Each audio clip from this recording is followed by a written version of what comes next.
الله وأن محمدا عبده ورسوله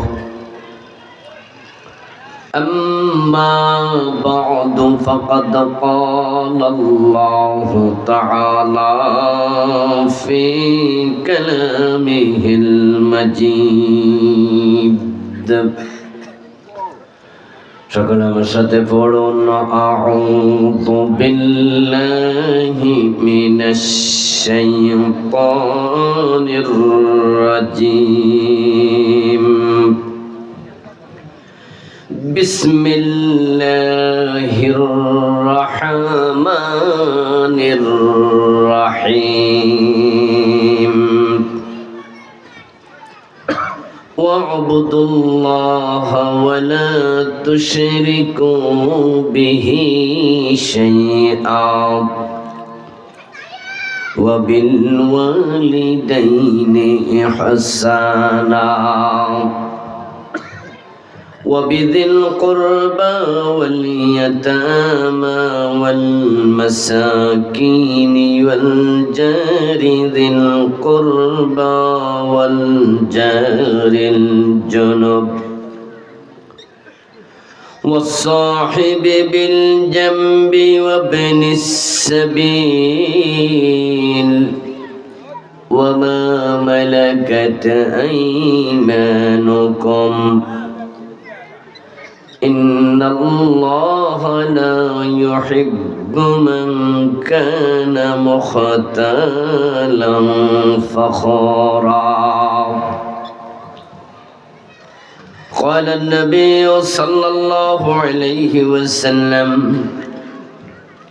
ذاق طعم الإيمان من رضي بالله ربا وبالإسلام دينا وبمحمد نبيا ورسولا أو كما قال النبي عليه الصلاة والسلام সকলে দুরূদ শরীফ পড়ুন আল্লাহুম্মা সাল্লি আলা মুহাম্মাদিন ওয়া আলা আলি মুহাম্মাদ কামা সাল্লাইতা আলা ইব্রাহিম وعلى آل إبراهيم إنك حميد مجيد اللهم بارك على محمد وعلى آل محمد كما باركت على إبراهيم وعلى آل إبراهيم إنك حميد مجيد اللهم صل وسلم وبارك عليه খালফার বাজার সমাজ কল্যাণ যুব সংগঠনের উদ্যোগে আয়োজিত আজকের এই চমৎকার দ্বিতীয় বার্ষিক তাফসীরুল কোরআন মাহফিলের সম্মানিত সভাপতি মহতারাম হাজী মোহাম্মদ ডাক্তার আব্দুল হাই সাহেব, সহসভাপতি মহতারাম মৌলানা ইলিয়াস হামিদি সাহেব, আমার আগে অত্যন্ত চমৎকারভাবে আলোচনা উপস্থাপন করেছেন ঐতিহাসিক ভালো মসজিদ। কি মসজিদ না, পাগলা টাগলা বলা এটাই বাবা কেমন হয়ে যায় না? এই নাম চেঞ্জ করা উচিত। আর এই কোটি কোটি টাকা যে মসজিদ ওঠে এটা পাগল করলে তাইলে ভালো করবেন কারে? বাংলাদেশে সে বেশি টাকা কোথাও ওঠে নাকি? ঐতিহাসিক পাগলা মসজিদের সম্মানিত পেশ ইমাম, আমাদের সবারই প্রিয় মানুষ, বিশিষ্ট আলেম মহতারাম মাওলানা মুফতি খলিলুর রহমান, আল্লাহ হুজুরের নেক হায়াত দারাজ করুন। মহতারাম মাওলানা শফিকুর রহমান জালালাবাদী হাফেজাহুল্লাহ, মুফতি আব্দুল কাদের মশহুরি সহ অন্যান্য সম্মানিত আলোচকবৃন্দ, প্রধান মেহমান হিসাবে উপস্থিত আছেন আপনাদের এলাকার কৃতি সন্তান গণমানুষের নেতা, জননেতা অ্যাডভোকেট জাহাঙ্গীর আলম মোল্লা, আল্লাহ তাআলা ভাইকে দ্বীনের খাদেম বানিয়ে দিন, দেশ জাতির আরো বেশি সেবা করার তৌফিক দিন। মহাজারা মুস্তফা কামাল ভাই এই ইউনিয়নের সম্মানিত চেয়ারম্যান, আমার খুব প্রিয় মানুষ, তানভীর আহমদ ভাই সহ অন্যান্য সম্মানিত অতিথিবৃন্দ উপস্থিত আছেন, আপনাদের এই ওয়ার্ডের সম্মানিত মেম্বার, আমার খুব ক্লোজ মানুষ, কাছের মানুষ, যার জন্য আমি নিয়মিত দোয়া করি, ইয়াং ম্যান, প্রিয় ভাই নাজিম উদ্দিন, আল্লাহ তাআলা ভাইকে দিন জাতির বড় সেবক বানিয়ে দিন। উপস্থিত মুহতারাম উলামায়ে কেরাম, ইসলাম প্রিয় তৌহিদি জনতা, পর্দার অন্তরালের সতী সাধবী, সম্মানিতা মা ও বোনেরা, প্রিয় দিনী ভাইরা, আপনারা কেমন আছেন? আলহামদুলিল্লাহ, আমিও ভালো আছি। আল্লাহ আমাদের ভালো রাখুন, সুস্থ রাখুন, যতদিন বাঁচিয়ে রাখবেন ঈমানের সাথে বাঁচিয়ে রাখুন, বলুন আমিন। প্রিয় দিনী ভাইরা, আমি আপনাদের সম্মুখে পবিত্র কোরআন মাজিদ থেকে সূরাতুন নিসায়ের 36 নম্বর আয়াতে কারিমা তেলাওয়াত করেছি। নবীজি সাল্লাল্লাহু আলাইহি ওয়াসাল্লামের পবিত্র মুখনসৃত একখানা ছোট্ট হাদিস পাঠ করেছি। আল্লাহ তাআলা তৌফিক দিলে এখান থেকে কিছু কথা বলবো ইনশাআল্লাহ। কোরআনই আমাদের একমাত্র মুক্তির, আমাদের হেদায়াতের একমাত্র কিতাব, উপকরণ, মাধ্যম, পাথেয়। কোরআন যদি না থাকতো দুনিয়ায় শান্তি আসতো না। কোরআন যদি না মানে আখেরাতে মুক্তিও মিলবে না। বলতে পারেন তাহলে অমুসলিম বিশ্বে শান্তি কিভাবে আসে? ওরা তো কোরআন মানে না। পৃথিবীর এমন দেশও আছে যেখানে জেলখানা নাই, ও দেশের মানুষ কোনো অন্যায়ই করে না। ইউরোপে এমন দেশ আছে যেখানে মানুষ অন্যায় করলে স্বেচ্ছায় তারা আদালতে গিয়ে বলে যে আমি ভুল করছি, আমার শাস্তির আওতায় নেন। তারপরে আদালত তাদেরকে এমনভাবে জেল দেয়, জেল দেওয়ার নিয়ম হলো জেল এত ছোট যে সব অন্যায়কারী একসাথে জেলে জায়গা হবে না, আর ওরা জেলখানায় বেশি লোক রাইখা রাষ্ট্রের টাকা খরচ করে না। আমরা তো অনেক ব্যাককর। এই যে দেশে চোর ধরা পড়লে হেরে আপনারা কই দেন? জেলে দেন, এই তো কথা চেয়ারম্যান সাহেব। আচ্ছা, চোর কি ভালো মানুষ না খারাপ মানুষ?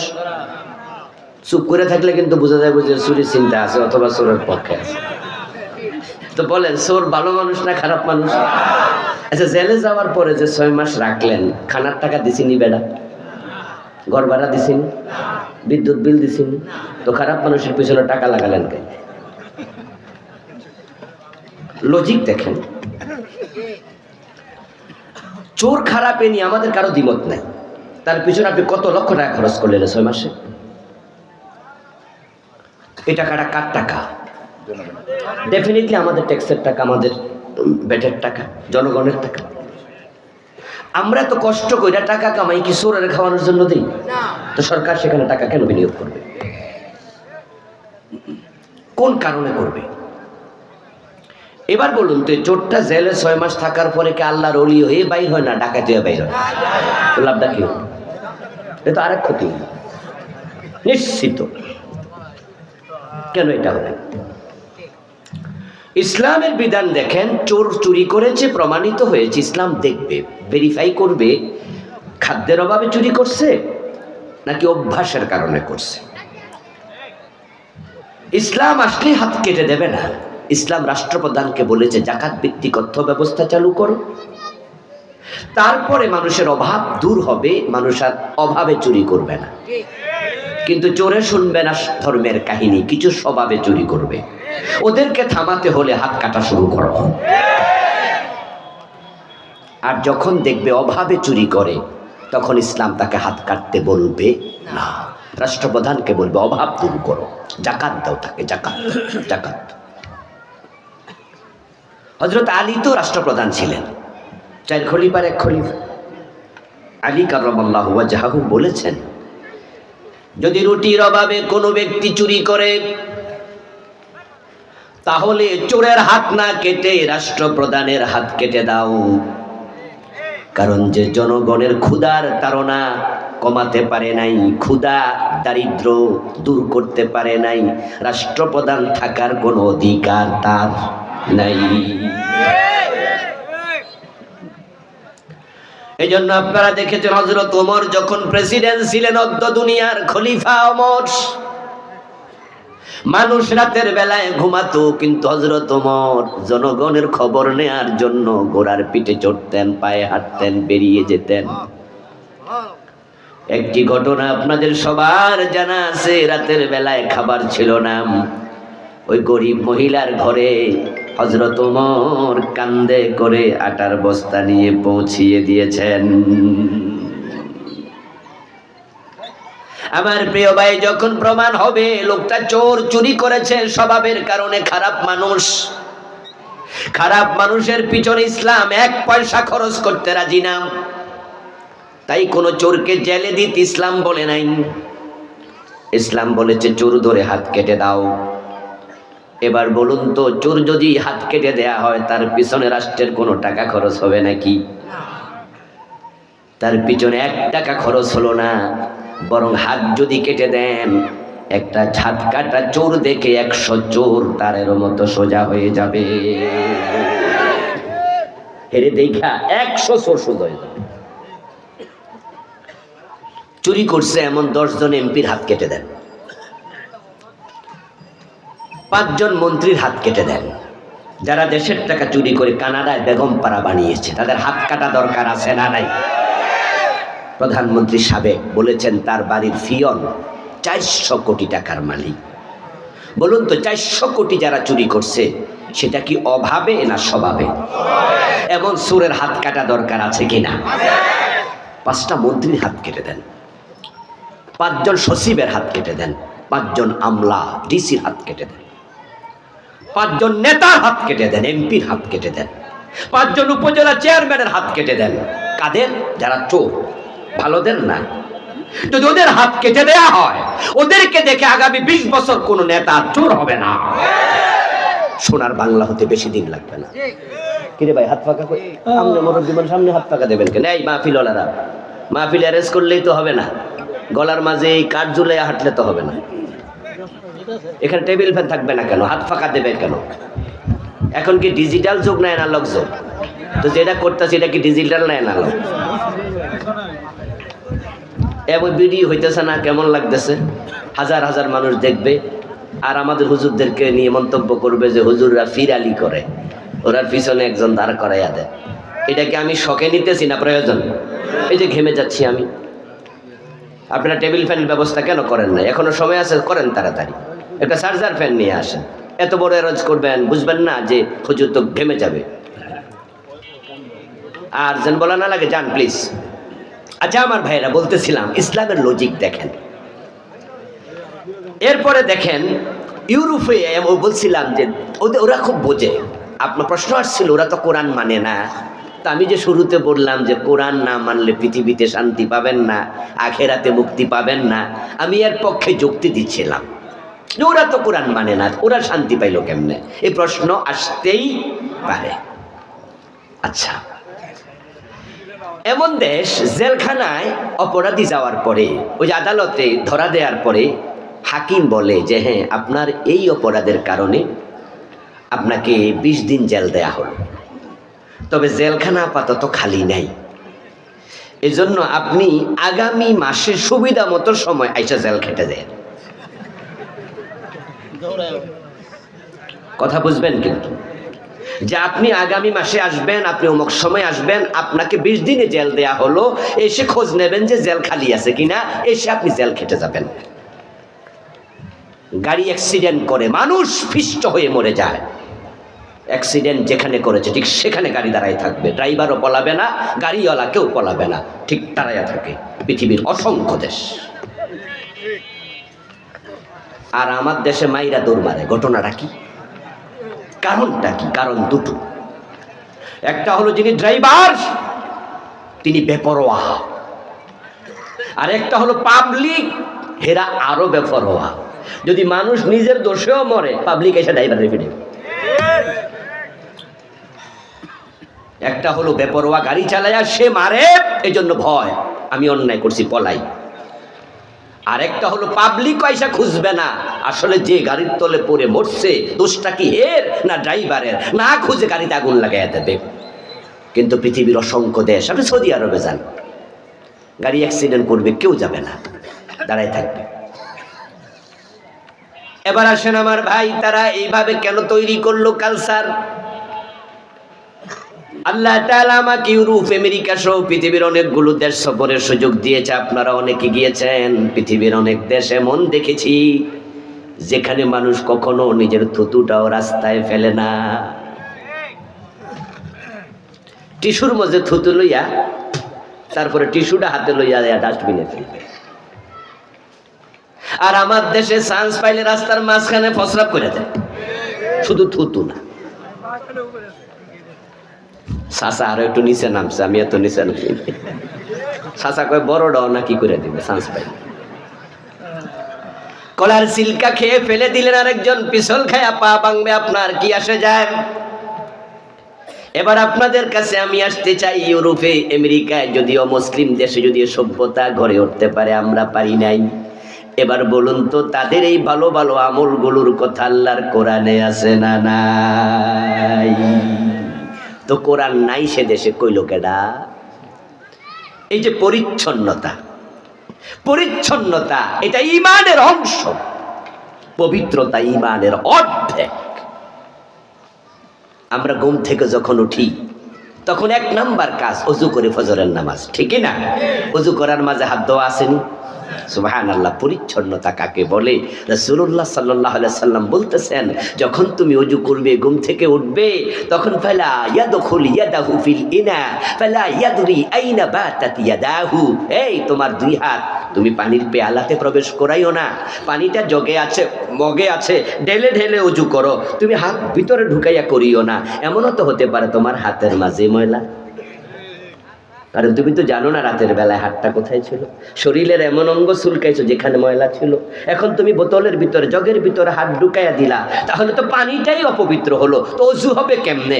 দেখেন নবীজি কিভাবে পরিচ্ছন্নতা, পবিত্রতা শিখায়, হাতে ধরে ধরে শিখায়। আর সে পবিত্রতা আমাদের মাঝে এখন পরিচ্ছন্নতা নাই, ময়লা, কর্দম, প্রস্রাব, পায়খানা।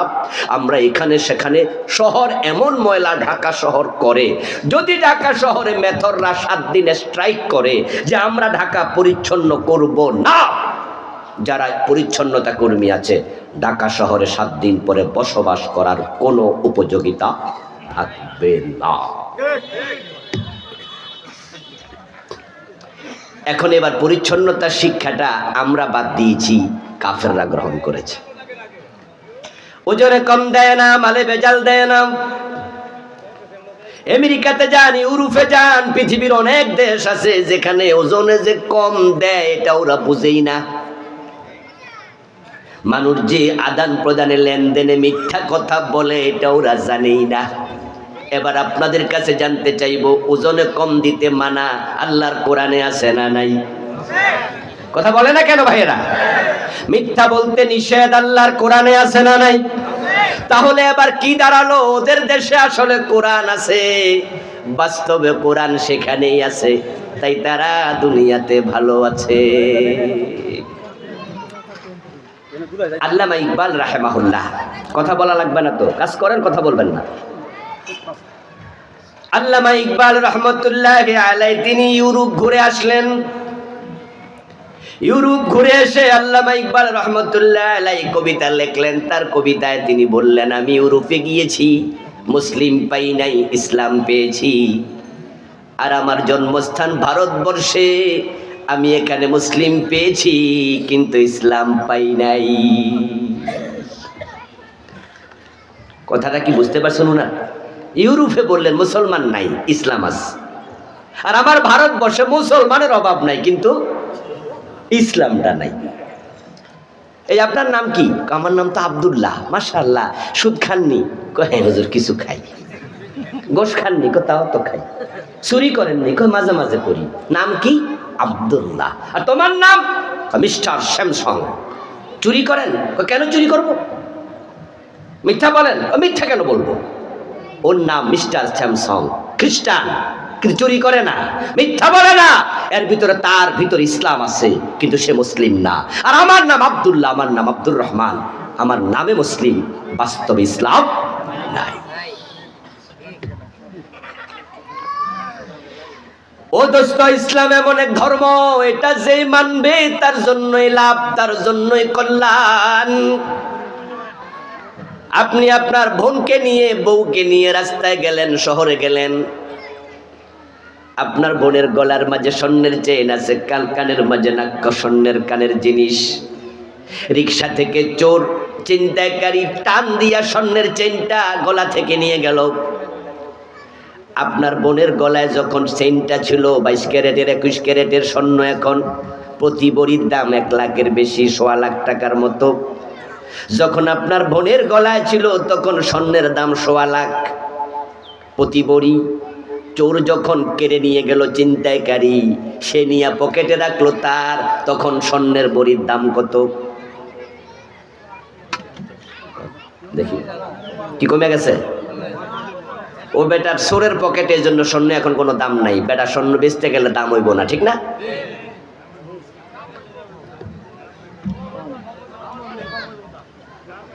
কি মনে হয় বলেন তো? যখন স্বর্ণটা লইয়া দোকানে যাবে চোর, তখন দোকানদারে দেখেই বুঝা যাবে এটা একটা চোর, কারণ এর কপালে লেখা আছে, ঠিক না? গায়ে লেখা আছে, এজন্য বলবে যে এই চোর স্বর্ণের দাম নাই, নাকি দাম সমান। সুবহানাল্লাহি ওয়া বিহামদিহি। কার কাছে ওয়াজ করতেছি? স্বর্ণের দাম আপনার কাছে যাহা, ডাকাতের হাতে গেলে ঠিক তাহাই। কারণ এটাকে যাচাই করা হবে কষ্টি পাথর দিয়ে। কোন পীর সাহেব নিয়ে গেছে তা দেখে মূল্য হবে না, মূল্য হবে কষ্টি পাথরের ঘষা দিয়ে। স্বর্ণের ক্যারেট 22, তার দাম 22, ক্যারেট 21, তার দাম 21, ক্যারেট 20, তার দাম 20, ক্যারেট 18, তার দাম ঠিক 18। ক্যারেটে যা লেখা, ক্যারেটের দাম আন্তর্জাতিক মান, সেটা সেখানে তাই হবে। কে বিক্রি করতে গেল, স্বর্ণ চোর না ডাকাত নাকি পীর সাহেব, ওটা নয়। পীর সাহেব যদি স্বর্ণ নেয়, এটা ইমিটেশন হয়, তখন স্বর্ণের ভরির দাম কত হবে?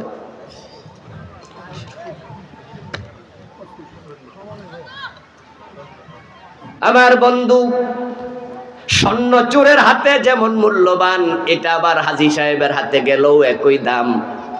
আল্লাহর কোরআন এমন এক কিতাব, এটার আমল যদি হিন্দু করে, বৌদ্ধ করে, কোরআনের আমলের কারণে তাদের দেশেও শান্তি তৈরি হবে।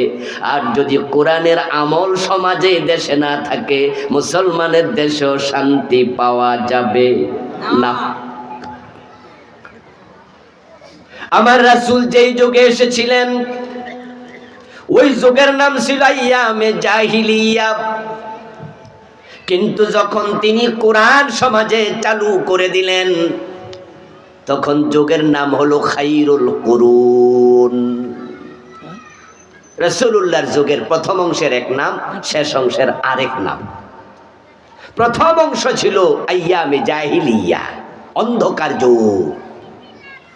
আর যখন কোরআন সমাজে কায়েম হলো, তখন রাসূলুল্লাহর জীবনের আগে, ইন্তেকালের আগে, জীবনের শেষ দিকে তিনি বললেন, খায়রুল কুরুনি করনি, আমার যুগ এখন পৃথিবীর সর্বশ্রেষ্ঠ যুগ। প্রথম অংশ জাহেলিয়া, শেষ অংশ সেরা যুগ। কারণ শুধু একটা, প্রথম অংশে কোরআনের আমল ছিল না, আর শেষ অংশে কোরআনের বাহিরে কেউ একটা কাজও করতো না, সবাই কোরআন মানত, একসাথে মানত। এমন মানা মানত, কোরআনের বাহিরে একটা কথা বলতো না।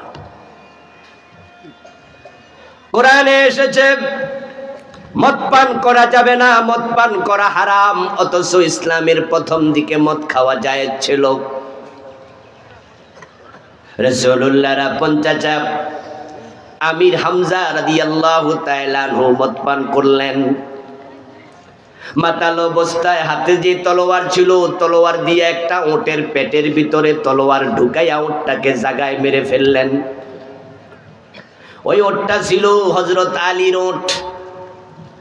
আলী ছিলেন আমির হামজার আপন ভাতিজা, রাসূল নিজেও আমির হামজা রাদিয়াল্লাহু তাআলা আনহুর আপন ভাতিজা। হযরত আলীর সাথে ফাতেমার বিয়ে হয়।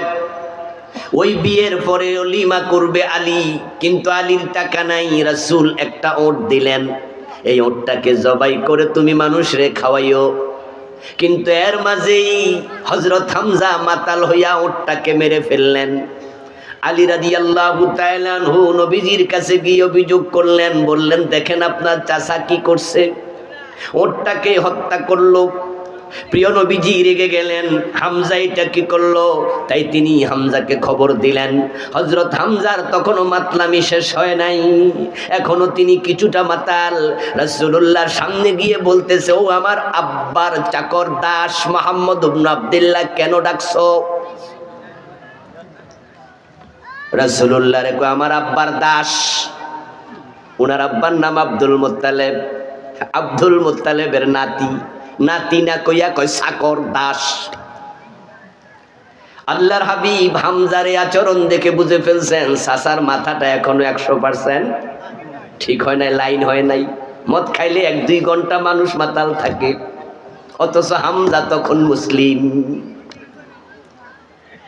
আল্লাহর নবীকে সবাই সম্মান করে, সাহাবারা তো করতেন নিজের জীবনের চেয়ে বেশি কদর, কিন্তু এখন মাথা ঠিক নাই। তাই তিনি এক অন্যায় করলেন, হযরত আলীর ওট হত্যা করলেন। এখন দ্বিতীয় অন্যায়, রাসূলুল্লাহর কাছে সেই শব্দ ব্যবহার করলেন। যখন রাসূল তার অবস্থা দেখলেন, কিছু আর বললেন না। যখন পরিস্থিতি স্বাভাবিক হলো, তখন আরশ থেকে আল্লাহ তাআলা মদ হারাম করে, ইন্নামাল খামরু ওয়াল মাইসির ওয়াল আনসাব ওয়াল আজলাম ওয়াল আনসাব রিজসুম মিন আমালি শাইতান ফাজতানিবুহু আয়াত নাজিল করলেন। আজ থেকে আর মদ খাওয়া যাবে না, চিরতরে হারাম ঘোষণা করলাম। মদ খাইয়া মানুষ মাঝে মাঝে এমন কাজ করে যেই কাজের পরে আফসোস ছাড়া কিচ্ছু করা থাকে না, এমন কাজ করে ফেলে যেটার কোনো মিনিমাইজ হয় না। যুবতী শুয়ে আছে নিজের ঘরে, বাবা মদ খাইয়া ঘরে ঢুকছে, ঢুকেই দেখে মেয়েটা শুয়ে আছে। মদখোর মাতাল বাবা মেয়ের উপর ঝাঁপাইয়া পড়লো, মেয়ে চিৎকার দিল। মেয়ের মা দৌড়াইয়া আসলো, আইসা দেখে যে বাবা মেয়ের সাথে দস্তাদস্তি করছে, মুখ থেকে মদের উৎকট গন্ধ বের হচ্ছে। ধাক্কাইয়া বাপকে সরালো, এই তুমি এটা কি করছো? ঘন্টা 2 পরে বাপের হুঁশ আসলো, এখন বাপ ইজি। এবার মেয়ের মা বলতেছে, তুমি মদ খাইয়া আইসা মাইয়ার গায়ে হাত দিবা? মদখোর বাবা বলে, কি কি বলো এসব? বলে, হ্যাঁ তুমি আজকে তাই করেছো। মেয়ে শোয়া ছিল, ঝাঁপাইয়া পড়ছো, আমি যাইয়া ছুটাইছি, মেয়ের গায়ে হাত দিছো। আপনাদের কাছে আমার প্রশ্ন, এটার মিনিমাইজ কি? এখন আত্মহত্যা করা ছাড়া আর উপায় নাই। এই চেহারা মেয়েকে দেখাবে কিভাবে? এই মেয়ে বাবার সামনে জীবনে মরা পর্যন্ত যাবে কেমনে? মদ এমন এক খারাপ জিনিস যেটা মানুষের আকলকে শেষ করে ফেলে, ঢেকে ফেলে। এবার মদ হলো হারাম। আমি বুঝাচ্ছি ইসলাম সাহাবারা কেমনে মেনেছে সে কথা। যেই মাত্র মদ হারাম হলো, হযরত আলী, হযরত আব্বাস রাদিয়াল্লাহু তাআলা আনহুমা সহ কয়েকজন সাহাবীকে রাসূলুল্লাহ দায়িত্ব দিলেন, যাও যাও দৌড়াও, তামাম মদিনায় ঘোষণা করে দাও, কাদ হুররিমাল খামরু কাদ হুররিমাল খামর, মদ হারাম মদ হারাম। তখন তো আজকের যুগের মতো মাইক ছিল না, টেলিভিশন রেডিও ছিল না, ফেসবুক ছিল না। প্রচার করার জন্য সাহাবারা মুখে এলান করতে শুরু করলেন। তাফসিরে পাওয়া যায়, ইতিহাসের কিতাবে পাওয়া যায়, ওই দিন মদিনার অলিতে গলিতে মদের বন্যা প্রবাহিত হয়েছিল। কানে আওয়াজ আসছে, কাদ হুররিমাল খামরু, মদ হারাম। কারো পেয়ালায় মদ ছিল, ফেলে দিয়েছে। কারো মটকিতে মদ ভিজানো ছিল, ফেলে দিয়েছে। কারো কারো মদ খাওয়ার জন্য হাতে নিয়েছে, পান করে নাই আর ফেলে দিয়েছে। কেউ কেউ মুখে নিয়েছেন কানে আওয়াজ আর গিলেন নাই, ফেলে দিয়েছে। এমন ঘটনাও ঘটেছে, কেউ কেউ মাত্র খেলেন, কানে আসছে মদ হারাম, সাথে সাথে মুখের ভিতরে আঙ্গুল ঢুকাইয়া বমি করেছে। মরা পর্যন্ত আর কোনো সাহাবী মদ পান করেন নাই। ইসলামের বিধান আসছে, সাথে সাথে মানছে। এজন্য এটা যোগের নাম খাইরুল কুরুন হয়েছে। আপনাদের কাছে আমার প্রশ্ন, বাংলাদেশে মুসলমানের ছেলে অথচ মদ খায়, এমন আছে না নাই? করিমগঞ্জে আছে না নাই? তো তাদের ইসলাম মানা আর আমাদের ইসলাম মানা ফারাক দেখেন। রাসূলুল্লাহ সাল্লাল্লাহু আলাইহি ওয়াসাল্লাম হিজরতের পর তিনি 16 মাস অথবা 17 মাস নামাজ পড়েছেন মসজিদ আকসার দিকে ফিরে। কিন্তু নবীজির অন্তরে বড় তামান্না, যদি আমার কিবলা মসজিদে হারাম হতো, যেটা আমার বাবা ইব্রাহিম তৈরি করেছেন, মনে মনে বাসনা, কিবলা যদি মসজিদে হারাম হতো আমার ভালো লাগতো। মদিনা থেকে মসজিদে হারাম হলো দক্ষিণ দিকে, মসজিদে আকসা হলো উত্তর দিকে, মদিনা মাঝখানে। প্রিয় নবী নামাজ পড়ছেন জোহর অথবা আসর, হাদিসে দুরকম পাওয়া যায়। দুরাকাত শেষ, আর তাহিয়াতু পড়লেন, বাকি দুরাকাতের জন্য দাঁড়ালেন। এর মাঝে ওহী নাজিল হলো, ফাওয়াল্লি ওয়াজহাকা শাতরাল মসজিদিল হারাম, ও নবী আপনার চেহারা কাবার দিকে ফিরান। বাকি আছে কয় রাকাত? 2 রাকাত। পড়লেন কয় রাকাত? 2 রাকাত। আয়াত আসলো নামাজের মাঝখানে। এখন তিনি তো ফিরে আসেন অলরেডি উত্তর দিকে, মসজিদে হারাম তো দক্ষিণ দিকে, পিছনে তো সাহাবারা দাঁড়ানো, জামাতের নামাজ।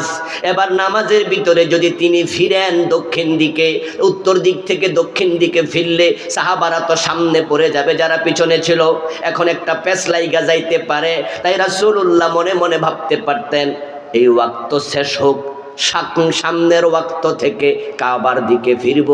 কিন্তু না, আদেশ আসতে দেরি, রাসূল কাবার দিকে ফিরতে 1 সেকেন্ড দেরি করেন নাই। আল্লাহর আদেশ মানতে দেরি করা যায় না। আল্লাহর হাবিব নামাজের ভিতরে মসজিদে হারামের দিকে ফিরে গেলেন। সাহাবারা যখন দেখলো, কিরে মসজিদে হারামের দিকে রাসূল ফিরছে, কোনো প্রশ্ন নাই, নামাজের ভিতরে কথা নাই, তারা নিজেরাও ঘুরে এসে রাসূলের সাথে আবার মসজিদে হারামের দিকে ফিরে নামাজ পড়লেন। যেই মসজিদে এই ঘটনা ঘটেছে, মদিনার সে মসজিদের নাম মসজিদুল কিবলাতাইন, 2 কিবলার মসজিদ। আল্লাহর নবী সাল্লাল্লাহু আলাইহি ওয়াসাল্লাম নামাজের ভিতরে তিনি কাবার দিকে ফিরে বুঝাইলেন, আমার আল্লাহর আদেশ মানতে দেরি করা যায় না। এই হলো ইসলাম। এখন আমাদের দেশে আমরা আল্লাহর কত আদেশ, চোর ধরে হাত কাটো, 54 বছর গেল মানলামই না। ডাকাত ধরে শুলে দাও, 54 বছর চলে গেল মানলাম না। জেনা করলে 100 বেত লাগাতে হবে, অবিবাহিত হলে 100 বেত, বিবাহিত হলে পাথর মারো। এই যে অর্ডার রাসূলের জামানা, রাসূল এটা করেছেন। 54 বছরের বাংলাদেশে একদিনও করি নাই। মদ পান করলে 80 বেত লাগাতে হবে, হযরত ওমর নিজের ছেলেটাকেও ছাড় দেন নাই। বলুন তো, 80 বছরের আইন, 80 বেতের আইন 54 বছরে কি আমরা একদিন মেনেছি? তো রাসূল ইসলাম কি দেখাইলেন আর আমরা ইসলাম কি মানলাম? প্রিয় ভাইয়েরা, যে কোরআন আমাদের হেদায়েতের একমাত্র চাবিকাঠি, আমাদের মুক্তির একমাত্র, নাজাতের একমাত্র বার্তা, সে কোরআন থেকে আমি সূরা নিসার 36 নম্বর আয়াত পড়েছি। এই আয়াতে কারিমাতে আল্লাহ তাআলা আমাদেরকে 11টি নির্দেশ দিয়েছেন, 11টি মেসেজ দিয়েছেন। আমি যতটুকু সময় সামনে পাই, এই 11টি মেসেজ আপনাদের সামনে টুকটুক করে সামান্য সামান্য করে তুলে ধরবো। আর আপনারা সবাই 1, 2, 3 করে এই 11টি মেসেজ আজকে নিজের কলবে জমা করবেন, তারপরে নিজের সাথে মিলাবেন। যাদের মিলে আলহামদুলিল্লাহ পড়বেন, আল্লাহ যেন এই মিল রাখা অবস্থায় মৃত্যু দেয়। আর যাদের মিলে না, আজকে নিজেকে চেঞ্জ করবেন, নিজেকে এর সাথে ফিট করবেন। যদি 11টি মেসেজ আমরা আমল করতে পারি, একটি আয়াতই জান্নাতে যাওয়ার জন্য যথেষ্ট হয়ে যাবে। এত চমৎকার মেসেজ 11টি আয়াতে আছে, একটা আয়াত নাজাতের জন্য যথেষ্ট। 1 নাম্বার, আবুদুল্লাহ, ও দুনিয়ার মানুষ তোমরা আল্লাহর ইবাদত করো। দ্বিতীয় হলো ওয়ালা তুশরিকু বিহি শাইআ, এবং আল্লাহর সাথে কাউকে শরীক করো না। 3 নাম্বার ওয়াবিল ওয়ালিদাইনি ইহসানা, এবং মা বাবার সাথে সর্বোত্তম আচরণ করো। আমরা ইবাদত করব কার? সবাই বলেন না কার? অন্যর ইবাদত করা যাবে না। এখন ইবাদত যদি আল্লাহর করেন, ইবাদত কাকে বলে জানার দরকার আছে কিনা? জানা গে না মানা গে? ইবাদত কাকে বলে ডেফিনেশন কয়জনে জানেন? আমার দেশের মানুষ তো অধিকাংশ লোক ইবাদত কাকে বলে সংজ্ঞা জিজ্ঞাসা করলে সংজ্ঞাই কইতে পারবে না। তাহলে আপনি না জেনে কি করছেন? আগে তো জানা ফরজ, তারপরে না মানা ফরজ। ইবাদত না বুঝার কারণেই তো নামাজও পড়ে সুদও খায়। ইবাদত না বুঝার কারণেই তো হাজী সাহেব বোনের জমি দখল করে রাখে। ইবাদত না বুঝার কারণেই তো রমজান মাস আসতেছে, মাথায় টুপি দিয়া মালে বেজাল মিশাবে। রোজার মাস আসতেছে, ইনশাআল্লাহ আগামী 1 মাস পরেই তো রোজা, নাকি? দেখবেন যে এখন থেকে দ্রব্য মূল্য বাড়তে থাকবে, এবং যে বড় বড় দোকানদাররা স্টক করবে, জমাবে, দ্রব্য মূল্য বৃদ্ধি করবে, তারাই গরিবের পেটে লাথি মারবে। এই গরিব রোজাদারকে শান্তিতে রোজা রাখতে দেবে না, যে তারা 4টা ভালো করে খাইয়া একটু স্ট্রেংথ এনার্জি হাসিল করে রোজা রাখুক না। তাদেরকে পেটে লাথি মারবে, উপাস রাখবে, অর্ধেক খাওয়াইয়া রাখবে। এমন রোজাওয়ালা বাংলাদেশে গ্রাম অঞ্চলে পাবেন, যারা ইফতার করার জন্য ইফতারি পাবে না, শুধু চাল বের করে হাতের তালুতে রেখে বুড়ি আঙ্গুল দিয়া চাপ দিয়া ময়লা সরাইয়া শুধু চাল দিয়া পানি খাইয়া ইফতার করে, এমন গরিব মানুষও আছে। এখন বুটের দাম বাড়বে, তেলের দাম বাড়বে, ডিমের দাম বাড়বে। যারা বাড়াইয়া পকেট মোটা করবে, হেরাই আবার দেখবেন কিশোরগঞ্জ বাজারে মানুষের ডাইক্কা ইফতার করাবে।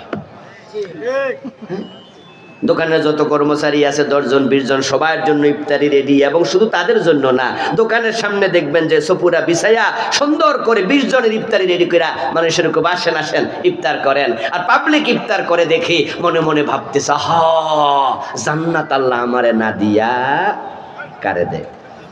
এত লোক আমি খাওয়াচ্ছি রোজাদার, তারা কত দোয়া করবে।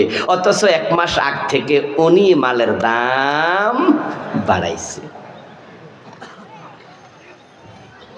আরব বিশ্বে যাবেন রোজার মাসে সুযোগ পাইলে। গত রোজায় আমি সৌদি আরবে গেছি, দুবাই গেছি। আপনাদেরও সুযোগ থাকলে যাবেন, সিরু ফিলাত, জমিনে সফর করবেন, বিস্ময়কর জিনিস দেখবেন, মজা পাবেন। আরব বিশ্বে গেলে তাদের চরিত্র রমজান মাসে ফুল চেঞ্জ, অসংখ্য মালে ভর্তুকি দেয়।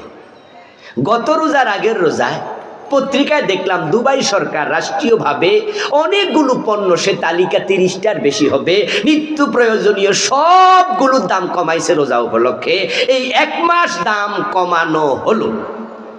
সৌদি আরবে গেলে দেখবেন মসজিদে নববী, মসজিদে হারামে ইফতার করানোর জন্য কি পরিমাণ টাকা ব্যবসায়ীরা কাজে লাগাচ্ছে, আপনার চোখ কপালে উঠে যাবে যে এত খরচ কেমনে করে। সবাই সাথ দেয়, রোজা আসছে, রোজায় দাম কমাও। তাদের চিন্তা হলো 11 মাস ব্যবসা করব, রমজানে ভর্তুকি দেব, আল্লাহ পোষায়া দেবে, আল্লাহর বান্দারা আরামে রোজা রাখবে, তারা দোয়া করবে, এই ওসিলা নাজাত পাওয়া যাবে। তারা 11 মাস ব্যবসা করে, রমজানে ভর্তুকি দেয়। আর আমার দেশের মুসলমানের বাচ্চাগুলো টুপি মাথায় দিয়া, এ পাঞ্জাবি গায়ে দিয়া, মুখে দাড়ি রাইখা 5 ওয়াক্ত নামাজ পড়া, অধিকাংশ ব্যবসায়ী, সবার কথা বলছি না, অধিকাংশ 11 মাস করে চুরি, রমজানে করে ডাকাতি।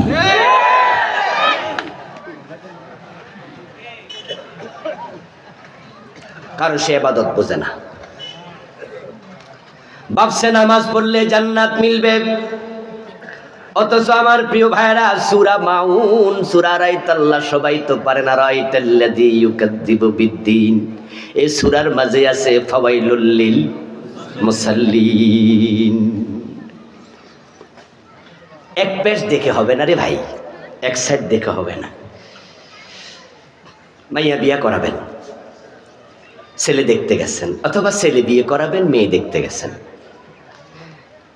দেখলেন যে মেয়েটা ঘোমটা দিয়ে আছে, ঘোমটা এভাবে এক সাইড সে মুখ ঢেকে রেখেছে, এই সাইড দেখা যায়, এই সাইড দেখাচ্ছে, আর আপনি এই সাইড দেখেন যে মাশাআল্লাহ গাল কি ফর্সা এবং খুবই মোলায়েম, কোনো স্পট নেই, মেয়েটার চেহারা এত সুন্দর। আপনি এক সাইড দেখছেন আর মনে মনে বলছেন আলহামদুলিল্লাহ, আল্লাহ আমার ফোলার ভাগ্য এত ভালো, এই মেয়ে তো ঘরে তুলে নিলে আমার ঘর জ্বলবে, আলোকিত হয়ে যাবে। এই অবস্থায় বললেন মা তোমার এই সাইডের কাপড় সরাও না, এই সাইডের কাপড় সরাইছে, আর দেখেন যে এই সাইড সবটা কালো,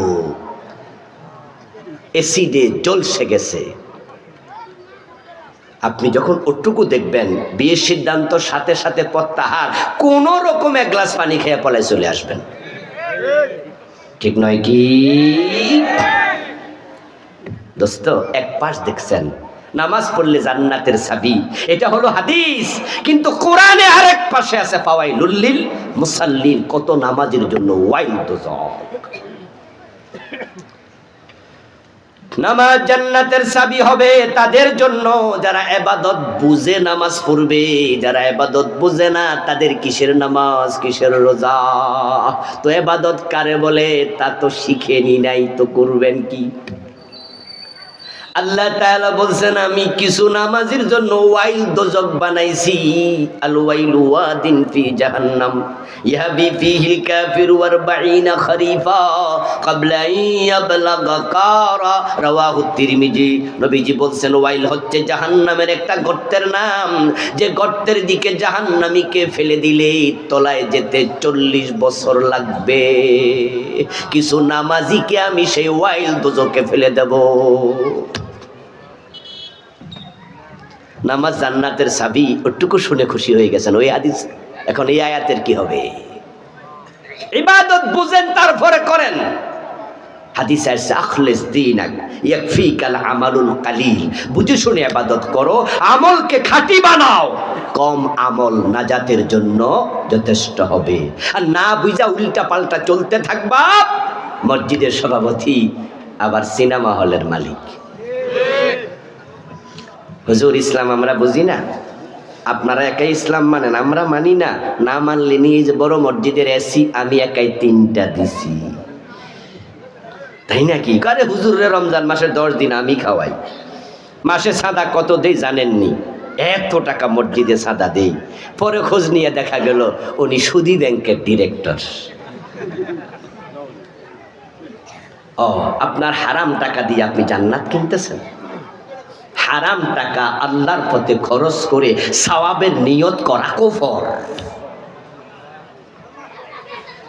আপনি আল্লাহকে কি গরিব পাইছেন? আরে আল্লাহকে আপনি গরিব পেয়েছেন। রাস্তার মাঝে বসে আছে একটা ফকির, গরিব। ওই গরিব ফকির বলছে চাচা আমার কয়টা টাকা দেন, আমার কয়টা টাকা দেন। আর আপনি পকেট থেকে 100 টাকার একটা নোট বের করছেন, ওই নোটটার মাঝে জোড়া লাগানো, তালি লাগানো, ওইটার মাঝে কস্টেপ দেয়া। আপনি বললেন যে ফকির ভাই আমার কাছে তো টাকা নাই, 100 টাকার নোট একটা আছে, তো মাঝখানে বরাবর তালি লাগানো, এখন এটা নিবানি। ফকির মনে মনে কয় না না আছে, নেয়া ভালো। যদি কই নিমু না তাহলে তো 1 পয়সাও পাইলাম না, আর যদি এটা নেই তাহলে 50 টাকা বেচলেও তো আমার লাভ, আর 40 বেচলেও লাভ, টাকায় মাকায় চালাইতে পারলেই লাভ। কিন্তু এই টাকাটা দোকানদারকে দিলে নিব? দোকানদার বলবে এই মিয়া মাল রেখে যান, এসব টাকা চলে না, সরেন। হ্যাঁ দোস্ত, ফকির পাইছেন নাকি আল্লাহকে? কোন রকম হারাম টাকা গছায়া দিলেন, মসজিদের সভাপতি হইয়া দোতলার ছাদ একা করে দিলেন, মনে মনে ভাবছেন জান্নাত আমারে না দিয়া কাকে দেয়? ইন্নাল্লাহ তাইয়্যিব লা ইয়াকবালু ইল্লা তাইয়্যিবা, আল্লাহ পবিত্র, অপবিত্র কোনো কিছু তিনি নেয় না। আপনার মুখের উপরে সিরিমের চিটকে মেরে দেবে, তোর টাকা তুই নে বেটা। নামাজের নাম ইবাদত নয়, তবে এটা ইবাদতের অংশ। রোজার নাম ইবাদত নয়, ইবাদতের অংশ। হজের নাম ইবাদত নয়, এটা ইবাদতের অংশ। ইবাদত কি সেটা বুঝুন। এই যে আমার মাথা দেহের মাঝে সবচেয়ে দামি অংশ, কল্লা বরাবর কেটে যদি এটা একটা প্লেটে রেখে প্রশ্ন করা হয় এটার নাম কি, তাহলে আমরা কেউ বলবো না এটার নাম মানুষ, আমরা বলবো এটা মাথা।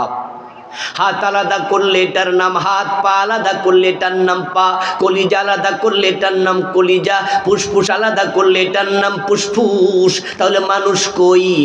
উত্তর হবে সবগুলো যখন এক জায়গায় একত্রিত হবে তখন তার নাম হলো মানুষ। নামাজের নাম নামাজ, রোজার নাম রোজা, হজের নাম হজ, যাকাতের নাম যাকাত, এক একটার এক এক নাম। তাহলে ইবাদত কোনটা? আল ইবাদাতু হিয়া কাযাউল হায়াত বিহাসবি আওয়ামিরিল্লাহি তাআলা ওয়া নাওয়াহি। এটা হলো ইবাদতের সংজ্ঞা। কোরআনে আল্লাহ বলছে মা তাকুমুর রাসূলু ফাখুযুহু ওয়া মা নাহাকুম আনহু ফান্তাহু। ইবাদত মানে হলো আমার রাসূল যা করতে বলেছেন করো, যা ছাড়তে বলেছেন ছাড়ো। এই দুটো একসাথে করলে হয় ইবাদত। হিয়া কাযাউল হায়াত বিহাসবি আওয়ামিরিল্লাহি তাআলা ওয়া নাওয়াহি।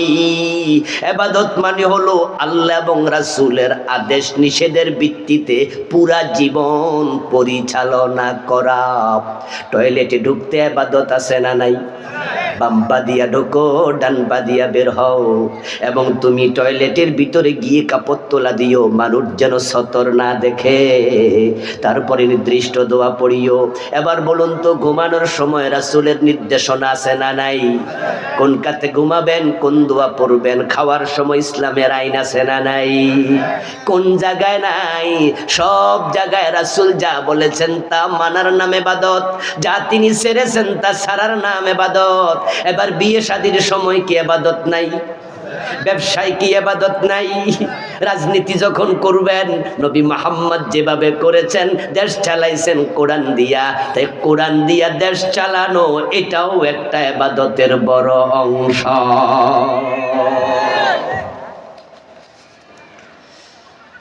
হাত আছে, পা আছে, কর্ণনাসিকা আছে, কলিজাটা নাই, মানুষ বাঁচবে তো? কলিজাও আছে, ফুসফুস নাই, মানুষ বাঁচবে তো? ফুসফুস আছে, ব্রেনটা নাই, মানুষ বাঁচবে তো? সবগুলো সক্রিয় থাকবে, কোনোটা ফরজ অঙ্গ, কোনোটা ওয়াজিব অঙ্গ, এগুলো থাকতেই হবে। আর মাথার চুল নাই, বেঁচে থাকে মানুষ। পায়ের লোক নাই, বেঁচে থাকে। চামড়াটা কালো, বেঁচে থাকে। এগুলো হলো সৌন্দর্য বর্ধনকারী। ইসলামের যাহা ফরজ, ইসলামে যাহা হারাম, ইসলামে যাহা ওয়াজিব, ইসলামে যাহা মাকরুহে তাহরিমি, এই চারটার বিষয় সতর্ক থাকবা না, তুমি আল্লাহর ইবাদতকারী গোলাম না। ইবাদত হলো একটা চেইনের মতো। আমাদের মা বোনেরা চেইন গলায় দেয় না? গলার চেইনে দেখবেন যে একটা চেইন যদি একটুকু লম্বা হয়, ধরেন 2 বিঘত লম্বা, এই 2 বিঘত লম্বা চেইনের মাঝে দেখবেন 100-150 আংটা থাকে, কড়া থাকে, একটার সাথে আরেকটা লাগানো আছে। শক্ত করে যদি লাগানো থাকে, চেইন গলায় শোভা পাবে, এক জায়গায় ছিঁড়ে যাবে, গলায় দেয়া আর যাবে না। ইসলামের সব বিধান তোমাকে মানতেই হবে। কিছু মানবা না, তুমি আল্লাহর গোলাম না।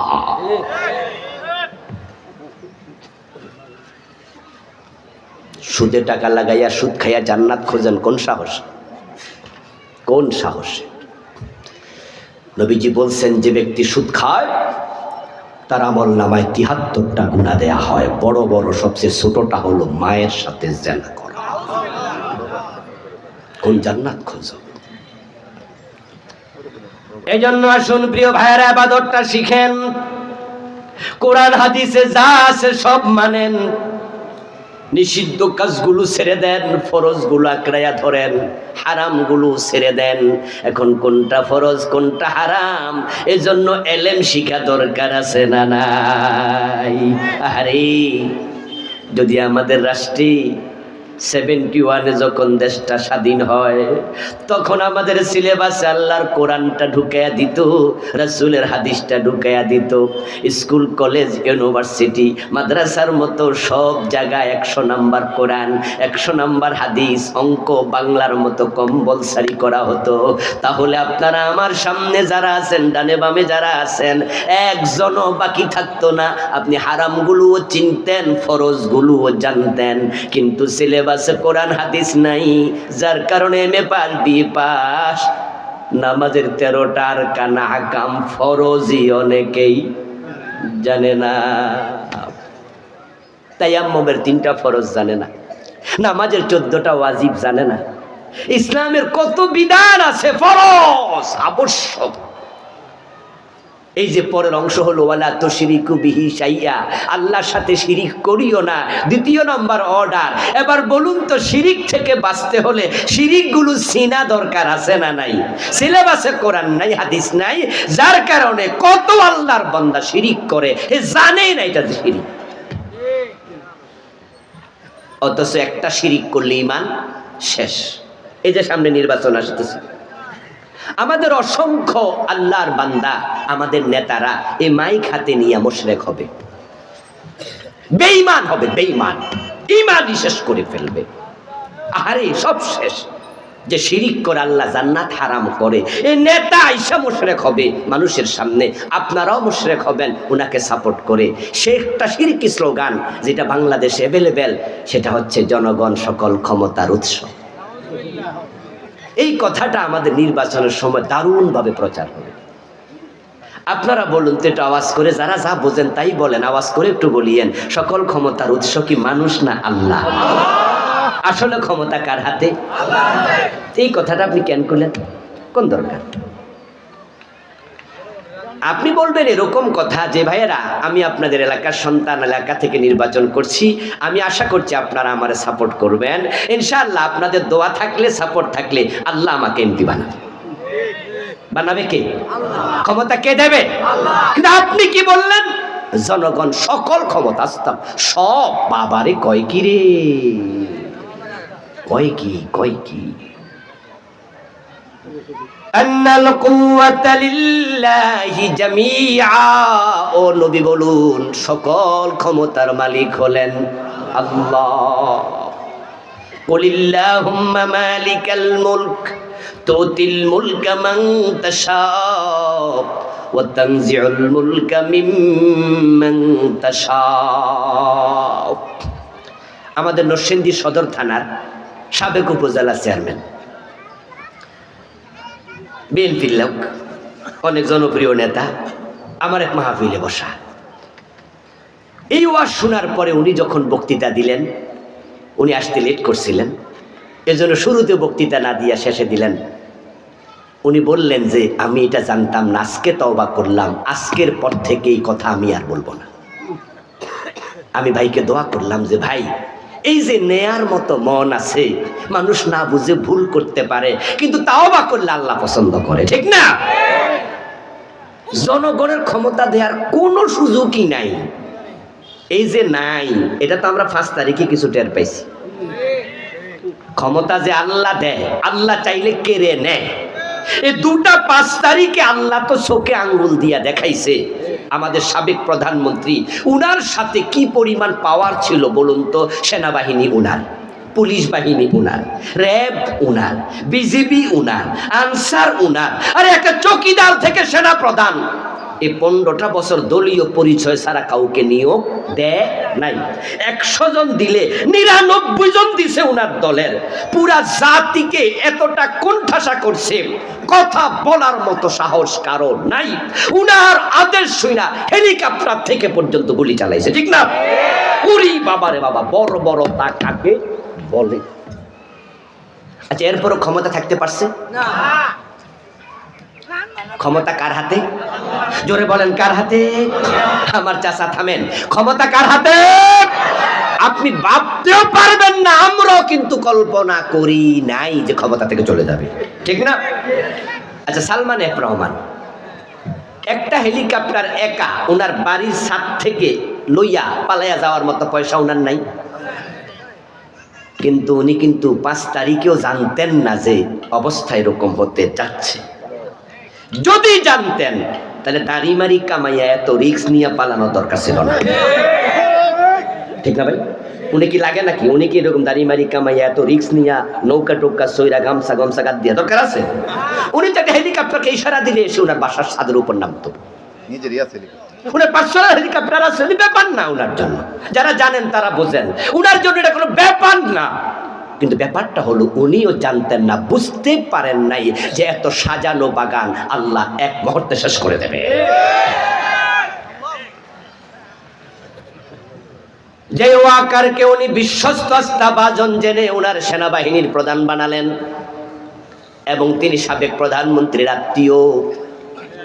ও বেটা এসে বলে, ম্যাডাম ৪৫ মিনিটের বেশি সময় নাই, তাড়াতাড়ি যান, পালান পালান। একটু কারেন্ট চলে গেছে।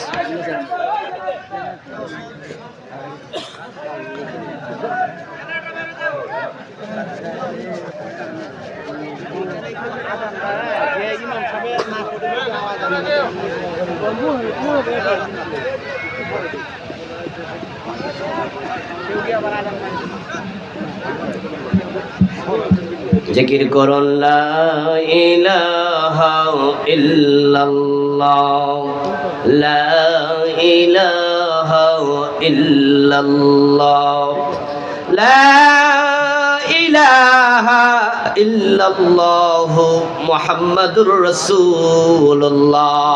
আমার প্রিয় ভাইয়েরা, ক্ষমতার মালিক কে? আমরা কিন্তু এই কথাগুলো বলে কাউকে ছোট করা, কাউকে বড় করা, এটা আমাদের উদ্দেশ্য না। বাস্তব উদাহরণ দিয়ে বুঝাইলে বুঝতে সহজ হয়, ঠিক কি না? এই জন্যই বলা ক্ষমতার মালিক জনগণ না, কে? আল্লাহ। না হয় ওয়াকার গিয়ে উনাকে কেন বলবে চলে যান ৪৫ মিনিট?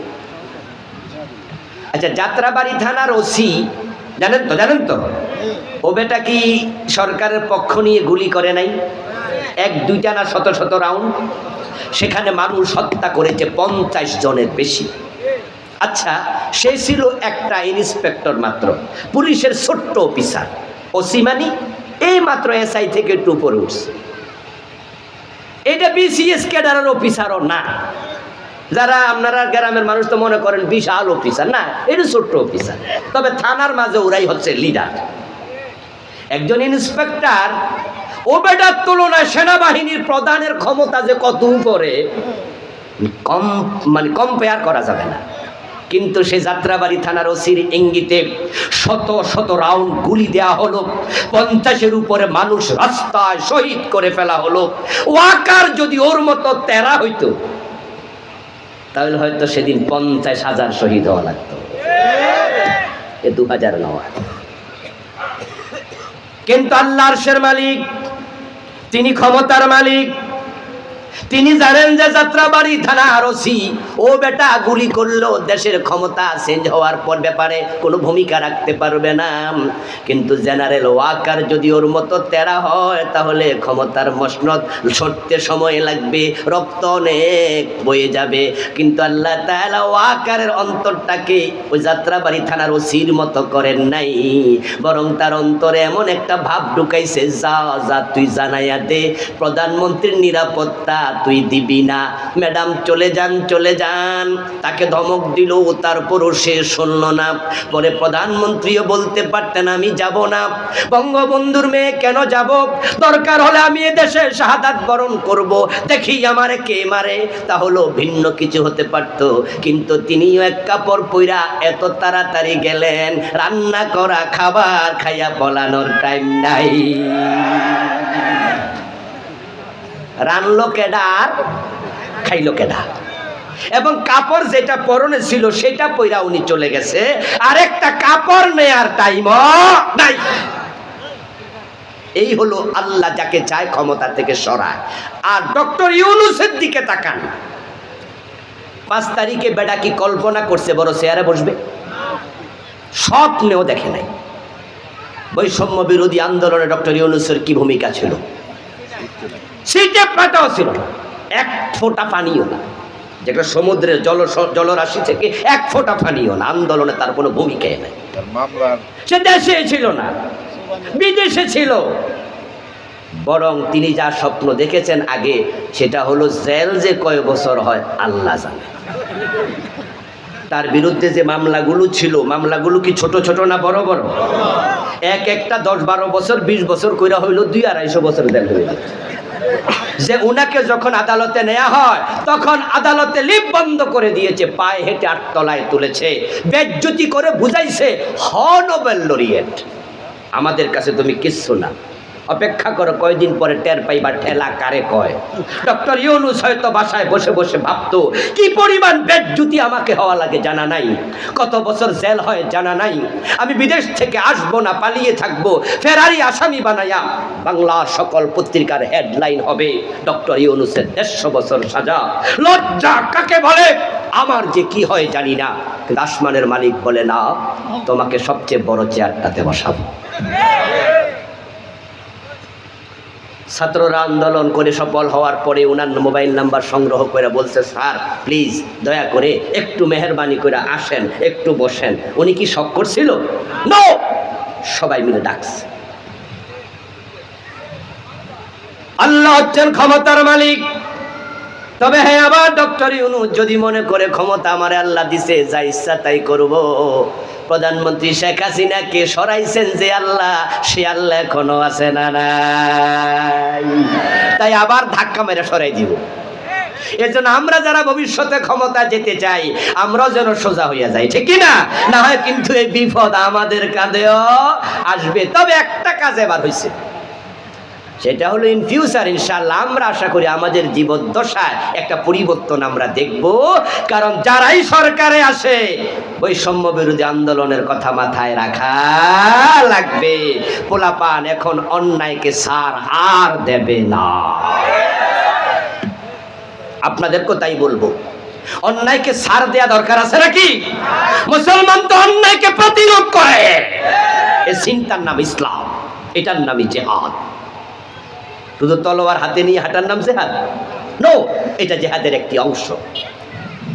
ওয়াবিল ওয়ালিদাইনি ইহসানা, আল্লাহর পরে বলে শোনো, আল্লাহ বললেন যে তোমাদের মা বাবার সাথে ভালো আচরণ করো। মা বাবার সাথে সর্বোচ্চ আচরণ হবে। মা বাবার সন্তুষ্টির উপরে আল্লাহর সন্তুষ্টি নির্ভর করে। এজন্য যাদের ঘরে বৃদ্ধ মা বাবা আছে, তাদের সাথে এমন আচরণ করবেন, তাদের দোয়ায় দুনিয়া থাকতে জান্নাত মিলে। রাসূলুল্লাহ সাহাবীকে দেখলেন জান্নাতে কোরআন পড়ছেন, অথচ সেই সাহাবী তখনও মৃত্যুবরণ করেন নাই। উনার নাম ছিল হারেসা। হযরত হারেসাকে রাসূলুল্লাহ দেখেন, তিনি আল্লাহর জান্নাতে মেরাজের রাতে কোরআন পড়ছে। আল্লাহর নবী দুনিয়া এসে হারেসাকে ডাকলেন, হারেসা জান্নাতে কোরআন পড়ছো, কি আমল করো? হারেসা বিন নোমান বললেন, বুড়া মায়ের সেবা করি, তাকে নিজ হাতে খাওয়াই, গোসল দেই, তার গায়ে তেল মেখে দেই। নবীজি জবাব দিলেন, ঠিক বলেছো, কাযালিকুমুল বির, কাযালিকুমুল বিররু, কাযালিকুমুল বীর। যারা মা বাবার সাথে এমন আচরণ করে, মায়ের দোয়ায় দুনিয়ায় থাকতে জান্নাত মিলে যায়। বাবার সাথে সর্বোত্তম আচরণ করবেন। আল ওয়ালিদু আওসাতু আবওয়াবিল জান্নাহ, নবীজি বলেছেন বাবা হচ্ছে জান্নাতের সবচেয়ে বড় দরজা। ফজরের টাইমে মসজিদে চলে যান, শীতের মাঝে জান্নাত খুঁজছেন, মসজিদে জান্নাত নাই। 5 লাখ টাকা খরচ করে মক্কায় চলে যান হজ করতে, মক্কায় জান্নাত নাই। নবীজি বলছেন, আল জান্নাতু তাহতা আকদামিল উম্মাহাত, জান্নাত আছে তোমার মায়ের পায়ের নিচে। সাহাবী জিজ্ঞাসা করলেন, ইয়া রাসূলুল্লাহ, আমি তো মা বাবার খেদমত করতে চাই, আপনার কাছে আমি জানতে চাই তাদের কি কি হক আমার উপরে আছে। আমার রাসূল কোনো তালিকা দেন নাই, শুধু এক শব্দে জবাব দিলেন, হুমা জান্নাতুকা ওয়া নারুকা, তারাই তোমার জান্নাত, তারাই তোমার জাহান্নাম। দুইজনকে খুশি করো, জান্নাত মিলে যাবে। আর তারা যদি অসন্তুষ্ট থাকে, 1000 রাকাত তাহাজ্জুদ পড়েও জান্নাত পাওয়া যাবে না। মা বাবার সাথে এমন কোনো আচরণ করবেন না যা করলে তাদের মনে কষ্ট পায়। এমন আচরণ করবেন না যাতে তারা উফ শব্দ বলতে হয়। এমন কোনো বিহেভিয়ার করা যাবে না যাতে তাদের মন থেকে বদদোয়া আসে। মা বাবা এমন দুজন মানুষ, বিনা কারণে বদদোয়া দিল, বদদোয়া কবুল হয়ে যায়। বিনা কারণে দিলে কবুল হয়, এমনটা আমার আর কারো ব্যাপারে জানা নাই।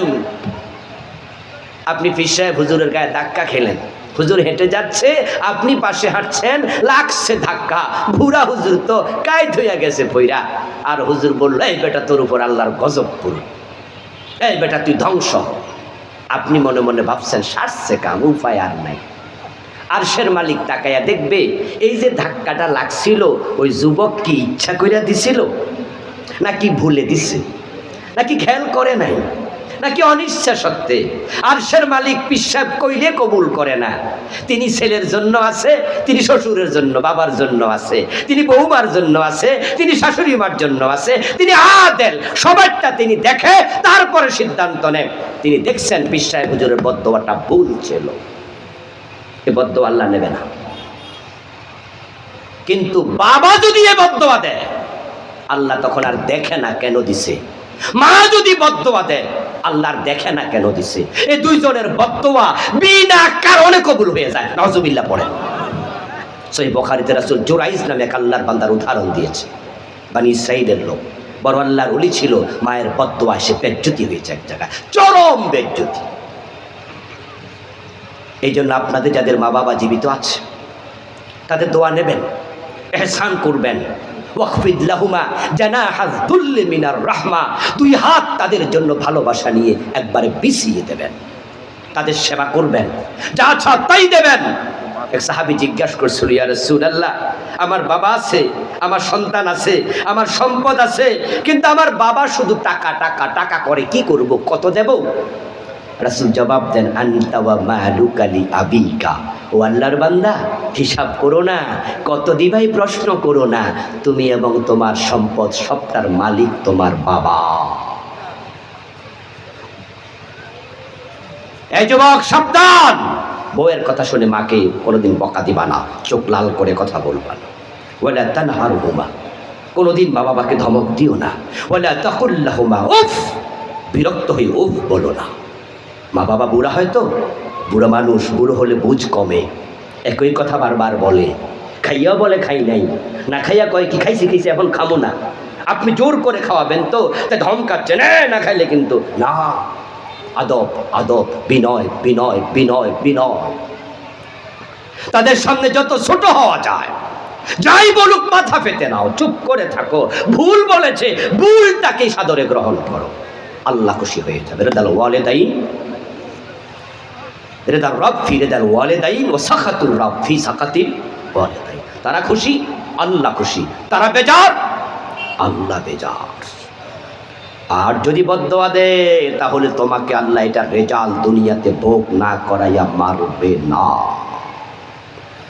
খুব সাবধান। বাবানে মুআজ্জালান উকুবাতুহুমা ফিদ দুনিয়া আল বাগী ওয়াল উকুক। রাসূল বলেন দুটি কাজ করো না, একটা হলো জুলুম, আর একটা হচ্ছে মা বাবার সাথে বেয়াদবি। এই দুটার রেজাল্ট আল্লাহর কাছে এত তাড়াতাড়ি পৌঁছে, দুনিয়াতে এটা রেজাল্ট না দিয়ে আল্লাহ মৃত্যু দেয় না। বাকিগুলো শুধু তেলাওয়াত করছি, অনুবাদ বলে দোয়ার দিকে যাচ্ছি। 4 নাম্বার, আত্মীয়দের হক দিতে হবে। আত্মীয়দের হক নাই, বোনের হকের কি খবর? বাপ মরছে 10 বছর, মা মরছে 7 বছর, নিজেরটাও খায়, বোনেরটাও খায়। আমাদের এই মেম্বার চেয়ারম্যান সাহেবেরা কত বিচার যে এলাকায় করে, এগুলা নিয়ে ওনাদের কাছে কত বিচার জমা হয়, হক সংক্রান্ত বিচার বেশি জমা হয়। ভাই ভাইকে ঠকায়, বাপ মরে গেছে চাচা তার ভাতিজাকে ঠকায়, ইয়াতিম থাকলে ইয়াতিমকে ঠকায়। মনে রাখবেন, অন্যের হক নিয়ে মরবেন তো আপনি শেষ। হাসরের ময়দানে মানুষের হক যারা মেরেছে, যতটুকু মেরেছে, আল্লাহ 7 গুণ বড় করে জমিনটা গলায় ঝুলাইয়া দেবে। আর রাসূল বলছে, যে ওয়ারিসের মিরাস কেটে নেয়, আল্লাহ তাআলা তার জান্নাত কেটে নেয়। এরপর বলছে ইয়াতিমদের হক, মিসকিনের হক। রমজান আসছে, যাকাত 2.5%, 1 লাখ টাকা আছে, 2.500 টাকা, এটা আপনার না, এটা গরিবের হক। যে যাকাত দেয় না সে যাকাত খায়। ওই যে 2.500 আপনি খাইলেন, এটা কিন্তু আপনার নয়, অন্যেরটা খেলেন। এই জন্য যাকাত গরিবের হক, মিসকিনের হক, প্রতিবেশীর হক আছে, প্রতিবেশীর হক দেবেন। আত্মীয় প্রতিবেশী, অনাত্মীয় প্রতিবেশী, পথিক মুসাফির, আপনার অধীনস্থ কর্মচারী, সুবহানাল্লাহ মা মালাকাত আইমানুকুম, নবীজি কথা বলতে বলতে ইন্তেকাল করেছেন। আসসালাম ওয়া মা মালাকাত আইমানুকুম, অধীনস্থ যারা আছে তাদের ব্যাপারে সাবধান সাবধান সাবধান, তাদের ঘাম শুকানোর আগে তাদের প্রাপ্য দিয়ে দাও। ঠকানো যাবে না অধীনস্থকে। সর্বশেষ আল্লাহ অহংকারীকে পছন্দ করেন না, অহংকারী হবেন না, বিনয়ী হন। যে কথাগুলো বলা হলো আল্লাহ আমাকে, যারা শুনলেন তাদের সকলকে আমল করার তৌফিক দিন বলি আমিন। আমরা সংক্ষিপ্ত দোয়া করে তারপরে বিদায় নিতে চাই। আমার লেখা 8টি বই আছে, শিরকের উপরে লেখা বই আছে, 29টা শিরক আমি লিখেছি। বেদাতের উপরে আছে, সালাতের উপরে, নবীজির জীবনীর উপরে, পরিবারের উপরে, বিভিন্ন বিষয়।